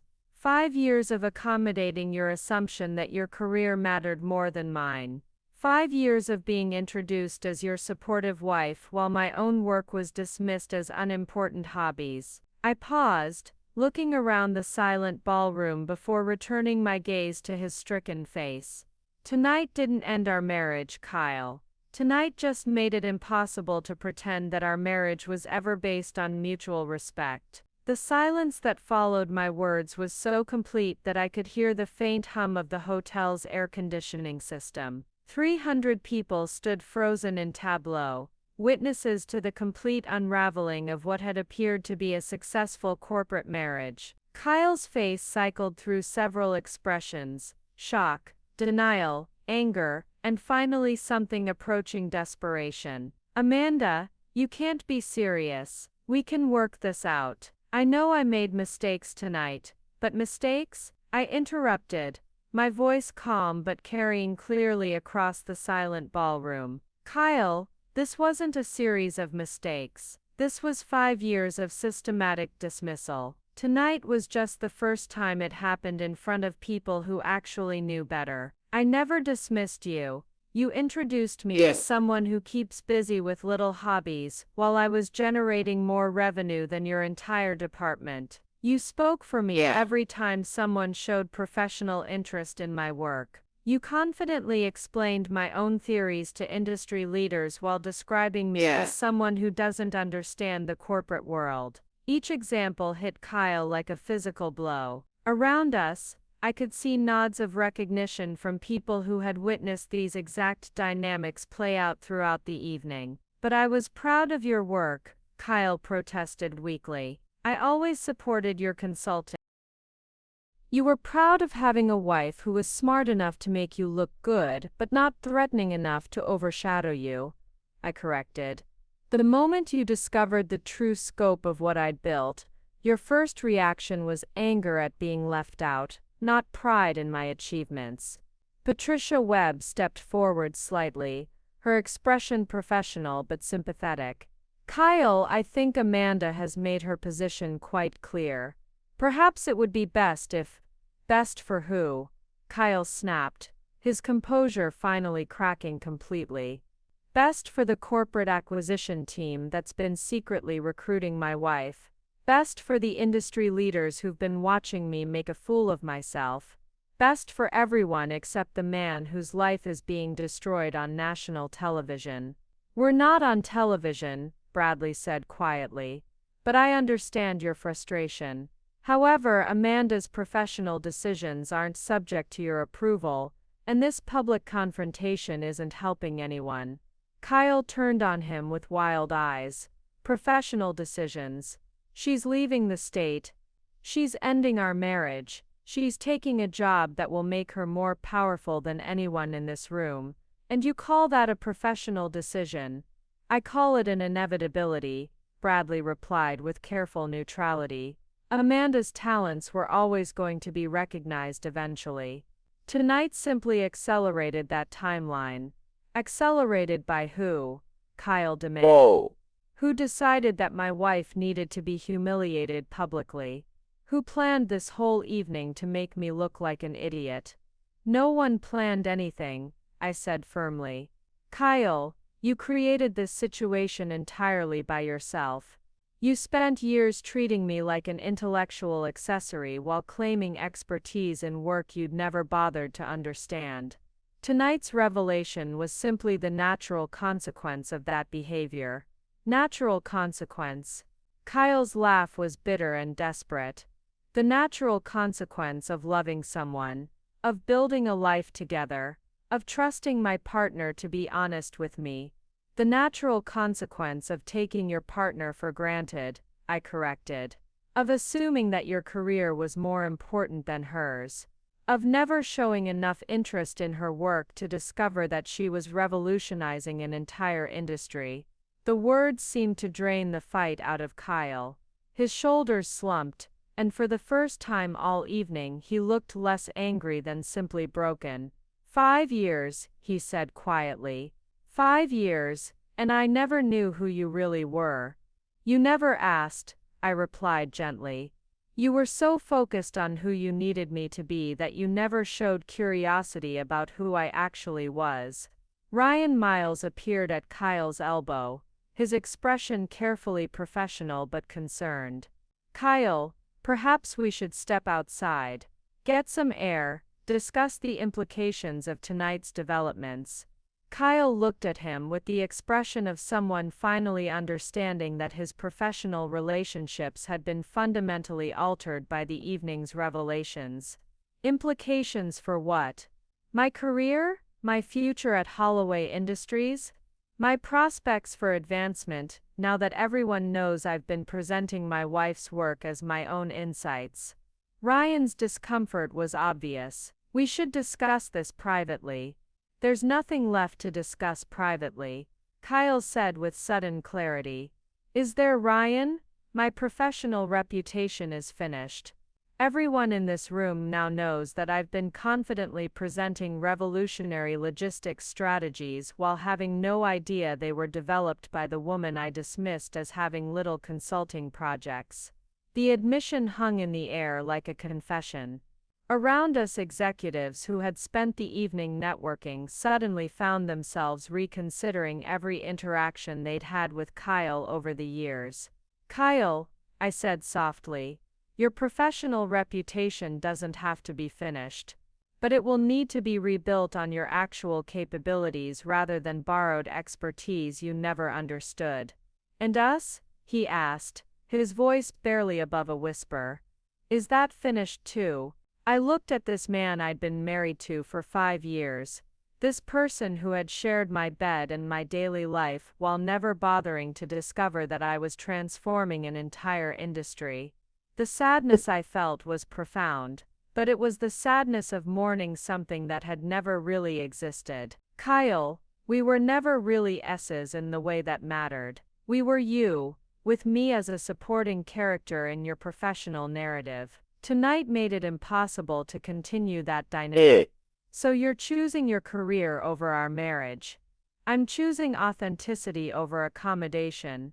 I'm choosing to be seen for who I actually am instead of who you needed me to be. Kyle nodded slowly, finally understanding that this wasn't a fight he could win because it had never really been a fight at all.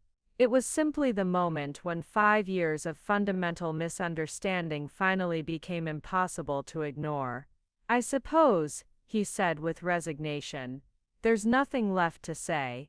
There's one thing, I replied, reaching into my purse and withdrawing an envelope I'd been carrying all evening. Divorce papers. Filed this morning. I was hoping we could discuss this privately, but tonight's events have made privacy impossible. Kyle took the envelope with trembling hands, staring at it as if it contained his death sentence. In many ways, it did. Kyle opened the envelope with mechanical precision, his fingers working despite the obvious tremor in his hands. The legal documents rustled in the absolute silence of the ballroom, the sound amplified by 300 people holding their collective breath. Filed this morning, he read aloud, his voice hollow. Irreconcilable differences. Division of assets. His voice trailed off as he scanned the pages, his face growing paler with each paragraph. You'll find the financial arrangements quite generous, I said quietly. I've never been vindictive, Kyle, just tired of being invisible.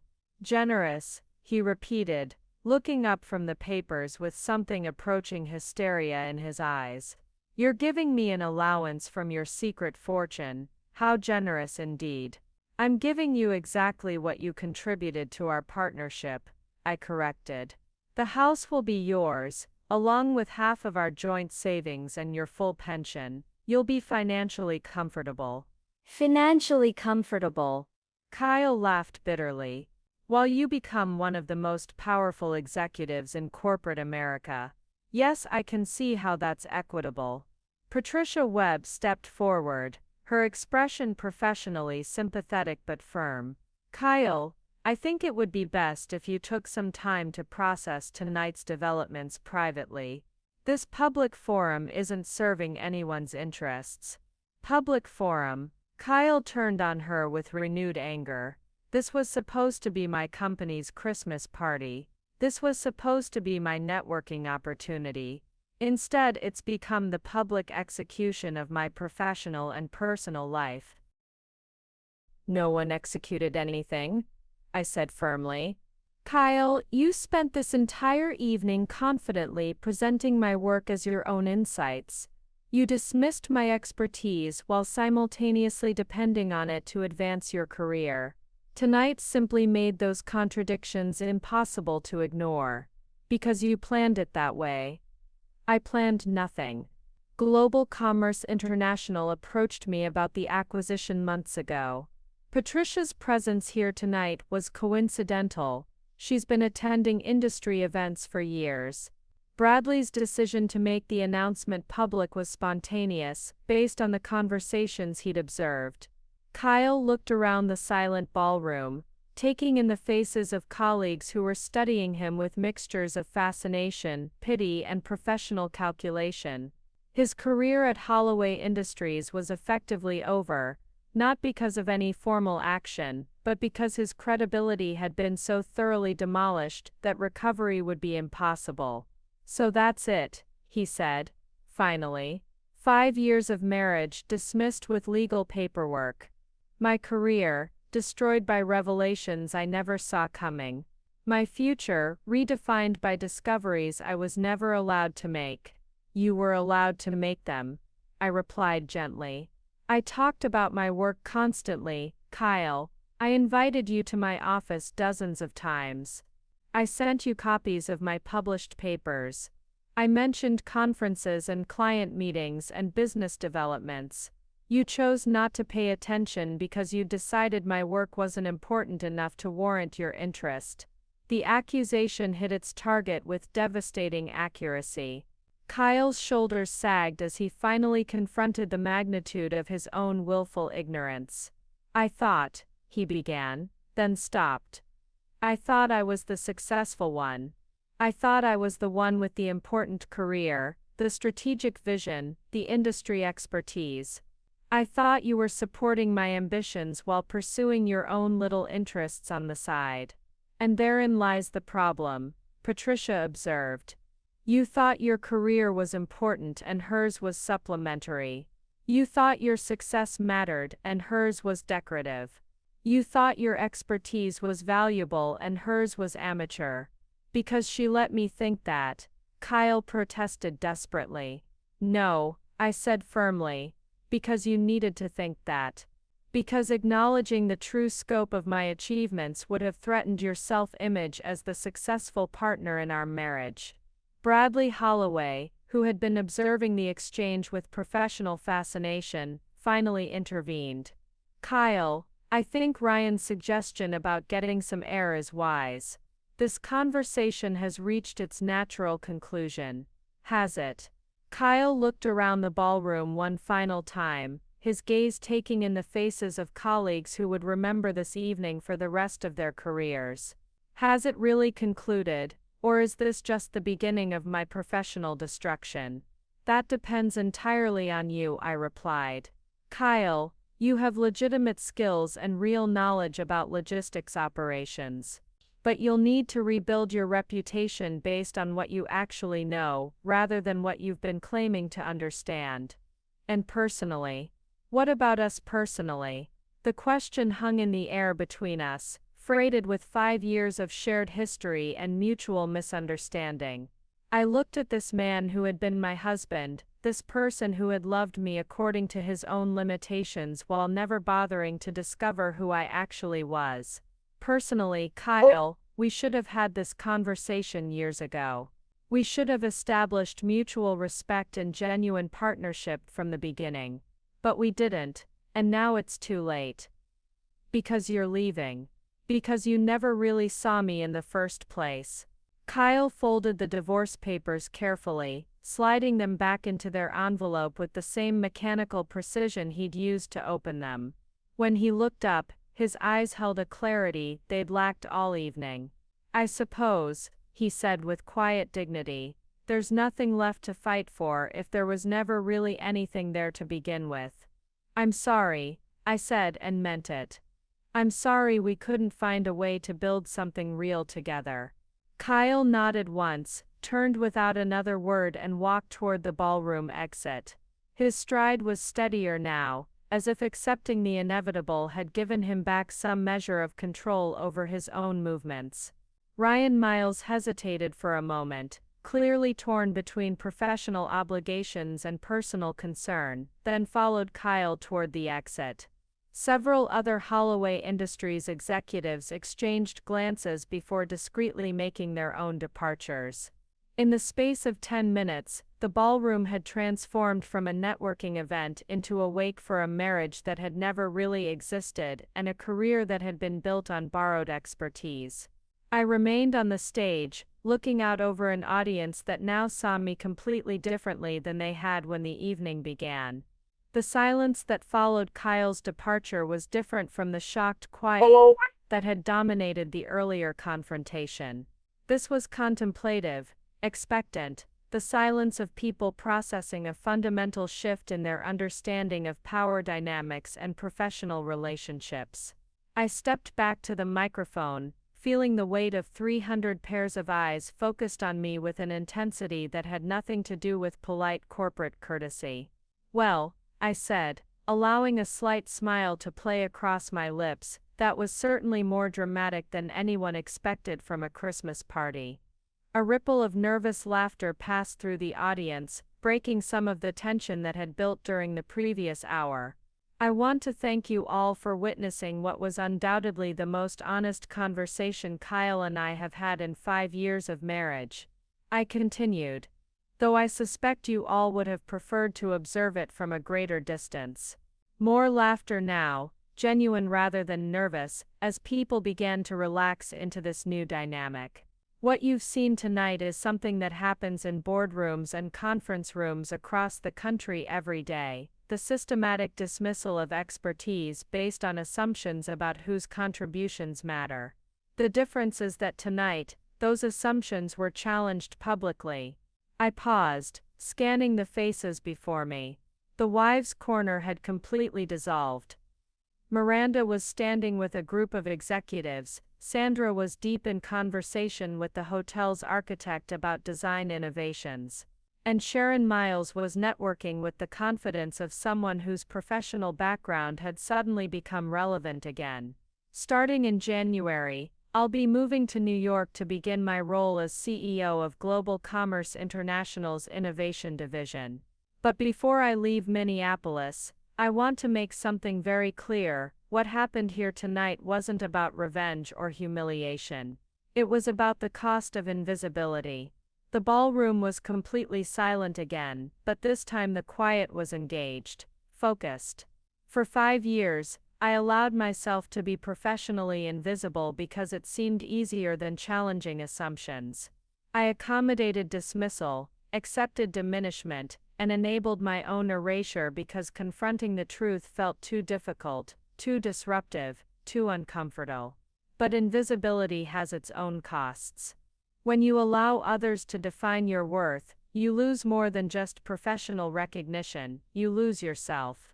Tonight was about reclaiming not just my career, but my right to be seen for who I actually am. Patricia Webb began to applaud, slowly and deliberately.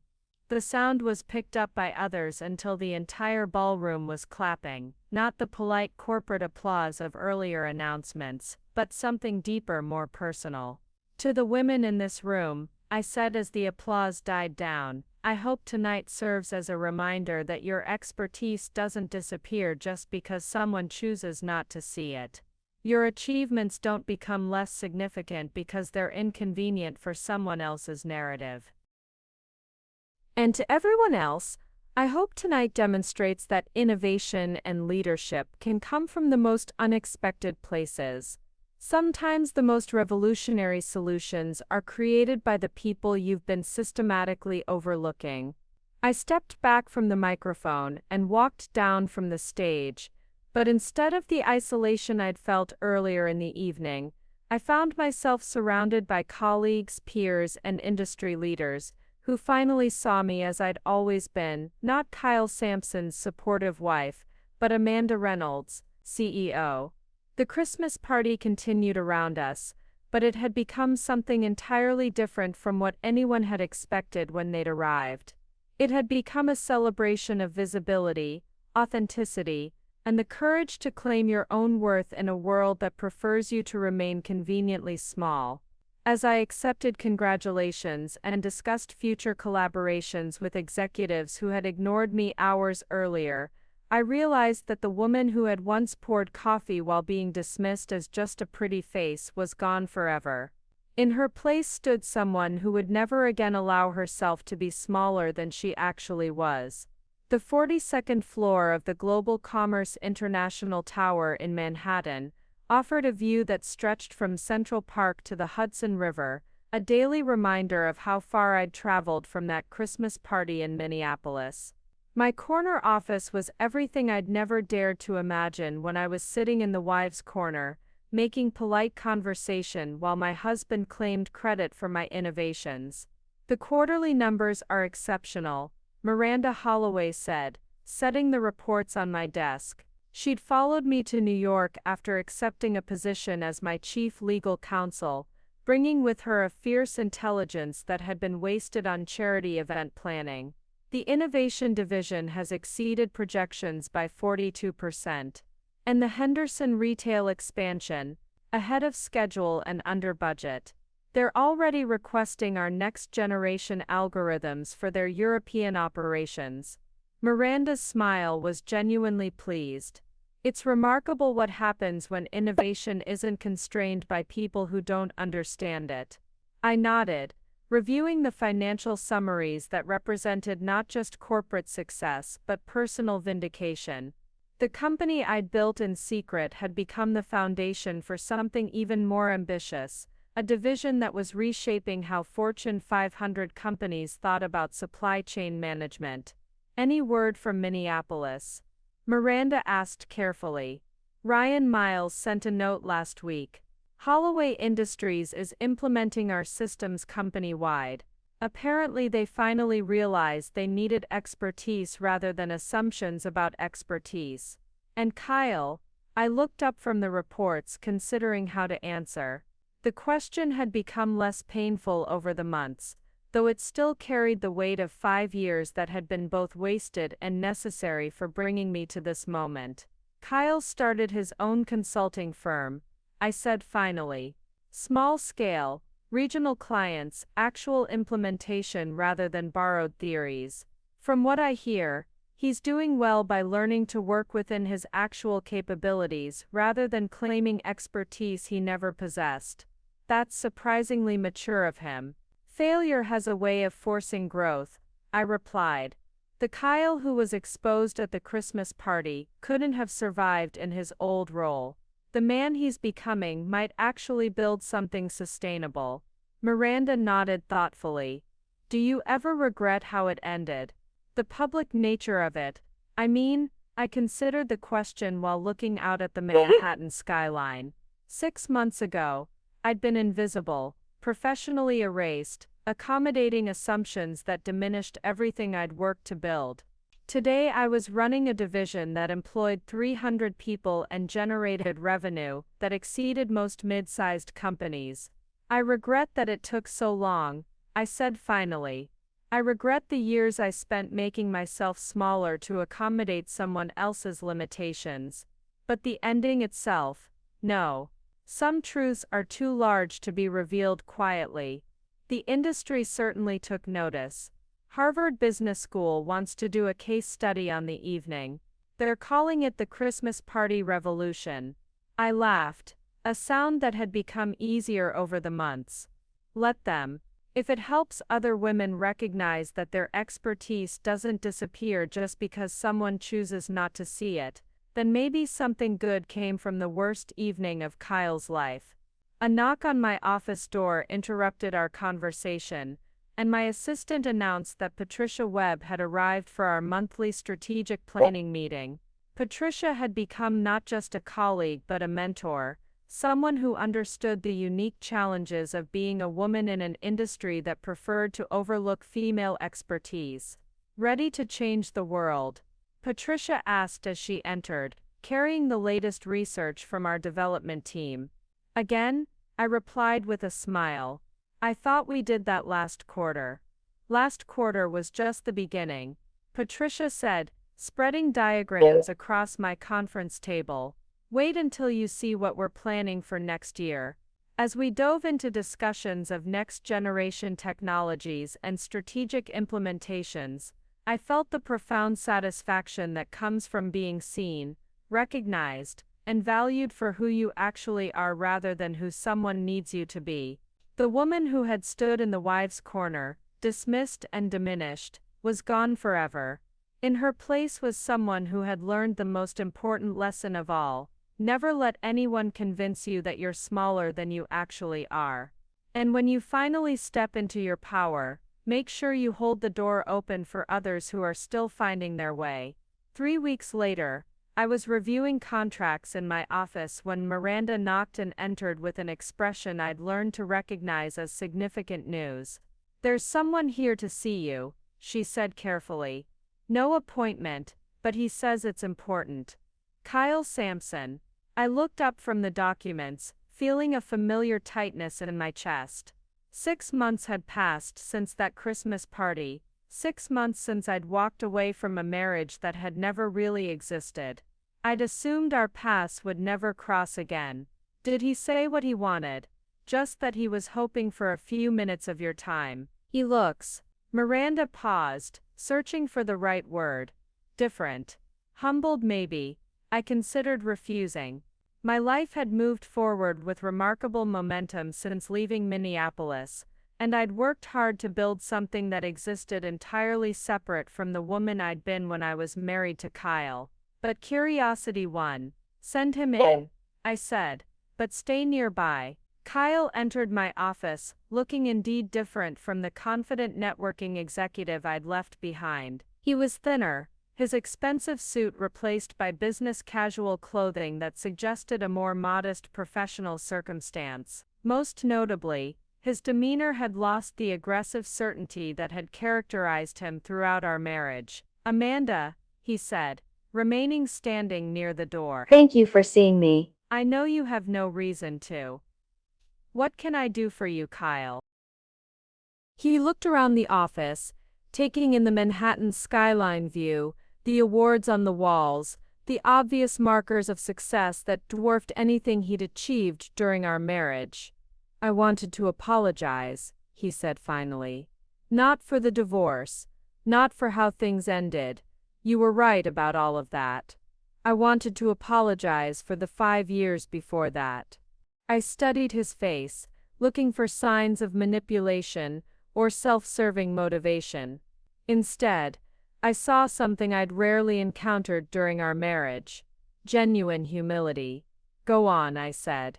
"I've spent the last 6 months in therapy, trying to understand how I could have been so completely blind to who you actually were. How I could have lived with someone for 5 years without ever really seeing them." Kyle moved slightly closer, but remained respectfully distant. I convinced myself that I was the successful one, the important one, the one whose career mattered. I needed that to be true so badly that I made myself incapable of recognizing evidence to the contrary. And now I understand that I wasn't protecting my ego. I was destroying everything that made our relationship valuable. I took a brilliant, accomplished woman and convinced her to make herself invisible, so I could feel important. The admission was more honest than anything Kyle had ever said to me during our marriage. I found myself genuinely curious about what had prompted this level of self-reflection. "What changed?" I asked. Kyle's smile was rueful. "Failure has a way of clarifying things. After the Christmas party, my reputation at Holloway Industries was effectively destroyed. Not because anyone punished me, but because everyone finally understood that I'd been claiming expertise I didn't possess. Miranda mentioned you started your own firm, small-scale logistics consulting. I work with regional businesses on practical implementations, things I actually understand rather than revolutionary theories I never bothered to learn." He paused. "It's humbling work, but it's honest. For the first time in years, I'm succeeding based on what I actually know rather than what I could convince people I knew. I found myself genuinely pleased by this development. The Kyle standing in my office bore little resemblance to the man who had dismissed my achievements while claiming credit for my innovations. I'm glad you found your footing, I said, and meant it. I came here today because I wanted you to know that I finally understand what I lost. Not just a marriage, but the opportunity to be genuinely partnered with someone extraordinary. I spent 5 years with one of the most innovative minds in our industry, and learned nothing from the experience because I was too threatened to pay attention. Kyle took a step back toward the door. I don't expect forgiveness, and I'm not asking for anything. I just wanted you to know that I finally see you clearly, and I understand how remarkable you've always been. Thank you, I said quietly. That means more than you might realize. Kyle nodded, understanding that our conversation was reaching its natural conclusion. But as he turned toward the door, I found myself speaking again. Kyle, wait. He paused, turning back with an expression of cautious hope. There's something I want you to know, I said, rising from my chair and walking to the window. The Manhattan skyline stretched before us, a testament to ambition and achievement that felt both humbling and empowering. The woman you were married to, the one who accommodated your assumptions and made herself smaller, she needed to disappear. But that doesn't mean our entire relationship was worthless. Kyle remained silent, clearly afraid that speaking might interrupt whatever revelation was coming. You loved me according to your limitations, I continued. That love was real, even if it was incomplete. And for a long time, I loved you according to mine, accepting diminishment because it felt easier than demanding recognition. I turned from the window to face him directly. Neither of us was entirely wrong, Kyle. We were just fundamentally incompatible in ways we were too afraid to acknowledge. Incompatible how? You needed to be the successful partner, and I needed to be seen for who I actually was. Those requirements couldn't coexist in the same relationship. Kyle considered this, his expression thoughtful rather than defensive. So there was never really a path forward for us. Not as the people we were then, I replied honestly. But maybe there could have been, if we'd both been willing to grow earlier instead of protecting our comfort illusions. The admission hung between us, carrying the weight of 5 years and the recognition that some relationships are learning experiences, rather than permanent partnerships. For what it's worth, Kyle said quietly, I'm proud of what you've accomplished, not just professionally, but personally. It took courage to walk away from something that wasn't working, even when it looked successful from the outside. And it took courage for you to rebuild your career based on honesty rather than borrowed expertise. I replied, the Kyle who's standing in my office today is someone I could respect as a colleague, even if we could never work as spouses. There was something healing in this acknowledgement. Not reconciliation but recognition that growth was possible even after devastating failure. One more thing, Kyle said, reaching into his briefcase and withdrawing a manila folder. I brought something that belongs to you. He handed me the folder, and when I opened it I found copies of academic papers, conference presentations and industry articles, all of my published work that he'd apparently collected over the years. I found these in my files, he explained. Apparently, I had been saving your work all along, even when I wasn't paying attention to it. I thought you might want them back. I flipped through the papers, seeing my own words and theories that Kyle had been casually dismissing while simultaneously preserving. The irony was perfect. He'd been documenting my expertise, even while claiming not to understand it. Keep them, I said, closing the folder and handing it back. Consider them a reminder of what happens when you actually pay attention to the people in your life. Kyle accepted the folder with a rueful smile. I'll do that. As he prepared to leave for the final time, I felt a sense of closure that had been missing since that Christmas party. We hadn't reconciled, that would never be possible, but we'd reached an understanding that allowed both of us to move forward without bitterness. Kyle, I said as he reached the door. Yes? I hope your new business succeeds.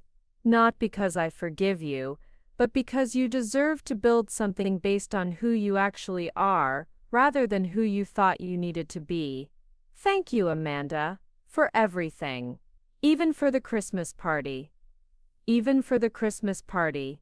Kyle's smile was genuine now, free of the desperation that had characterized our final confrontation, especially for the Christmas party. It was the most honest conversation we ever had.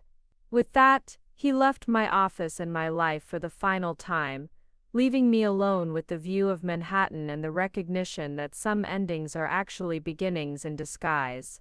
2 years later, I stood at the podium of the International Business Leadership Conference in Chicago, looking out at an audience of 1,500 executives, entrepreneurs, and academics. The same city where Kyle and I had first met 6 years earlier, when I was still convinced that love meant making yourself smaller to fit someone else's vision of partnership. The story I'm about to tell you, I began, started at a Christmas party where I was introduced as someone who keeps busy with little hobbies while standing next to a man who had built his professional reputation on theories I'd developed but never bothered to understand. A ripple of recognition passed through the audience. The Christmas party revolution had become a case study taught in business schools across the country, but this was the first time I'd spoken publicly about the personal details of that evening. Raise your hand if you've ever been in a meeting where someone else received credit for your ideas. I continued. Nearly every hand in the audience went up. Keep your hand raised if you've ever remained silent in that moment, because challenging the misattribution felt too risky, too uncomfortable, or too disruptive. Most hands stayed up. Now keep your hand raised if you've ever wondered what might happen if you stopped accommodating that dynamic and started demanding recognition for your actual contributions. I smiled as I looked out at the forest of raised hands. That last question is why we're here today. For the next 45 minutes, I outlined the principles that had emerged from my own experience and the research I'd conducted since joining GCI. The systematic nature of professional invisibility, the psychology of accommodation versus assertion, the business case for recognizing expertise, regardless of its source. The most dangerous phrase in corporate America, I concluded, isn't "we've always done it this way," or "if it isn't broken, don't fix it." The most dangerous phrase is "I never thought to ask." My husband spent 5 years married to one of the most successful logistics consultants in the country and never thought to ask about the details of my work. My colleagues spent years implementing my innovations and never thought to ask about their origins. My industry spent months analyzing my case studies and never thought to ask who had actually developed the strategies. I paused, scanning the faces before me.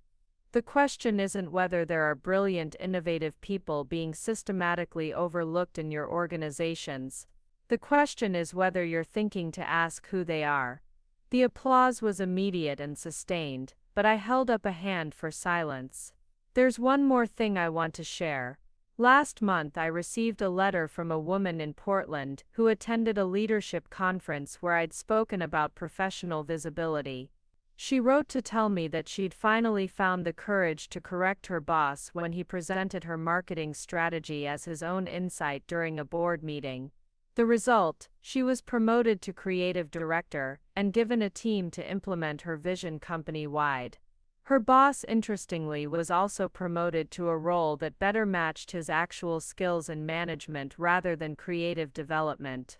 I smiled at the memory of that letter, one of dozens I'd received from women who had decided to stop making themselves invisible.